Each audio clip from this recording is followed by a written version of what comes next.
Early childhood education နဲ့ပတ်သက်ပြီးတော့ training ရှိလားဆိုပြီးတော့မေးနေတဲ့ teacher တွေအားလုံးအတွက် Rise Up မှာ level 1 training စပါပြီရှင်။ဒီ training က Early Years Educator Practitioners EYEP သင်တန်းဖြစ်ပါတယ်။ဒီ EYEP သင်တန်းမှာဆရာတို့အနေနဲ့ Early Childhood Education ဆိုတာကို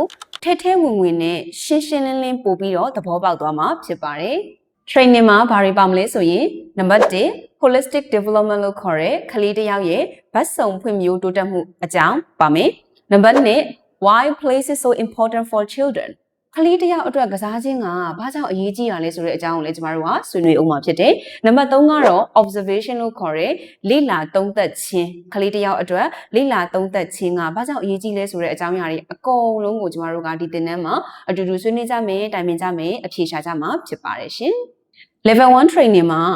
စာတွေ့အပြင်ဆရာတို့လက်တွေ့အသုံးချလို့ရတဲ့ practical tools and techniques တွေအကုန်လုံးကိုသင်ကြားပေးသွားမှာဖြစ်ပါတယ်။ဒါအပြင်ကျမတို့ Rise Up Education Hub ကနေပြီးတော့ကိုယ်တိုင်ရေးဆွဲထားတဲ့သင်ရိုးစာအုပ်ဖြစ်တဲ့ Early Childhood Education Handbook ကိုလည်းအသုံးပြုပြီးတော့သင်ကြားရမှာဖြစ်ပါတယ်။ကျမ teacher ခင်နဲ့အတူတူကျမ teacher တွေကဆရာမတွေအတွက်ကလေးတွေကိုပြုစုပြောထောင်တဲ့နေရာမှာအရေးကြီးတဲ့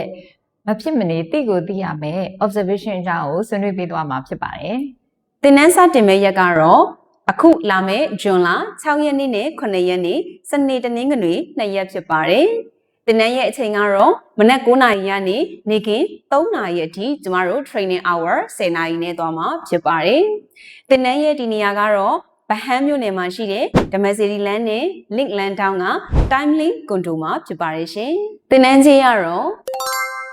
အသေးစိတ်အချက်လက်တွေကိုထပ်မံသိရှိလိုရဲဆိုရင် comment မှာ1လို့ရေးခဲ့ပေးပါ customer service team ကလာရောက်ဆက်သွယ်ပြီးတော့ရှင်းပြပေးပါလိမ့်မယ်ရှင်။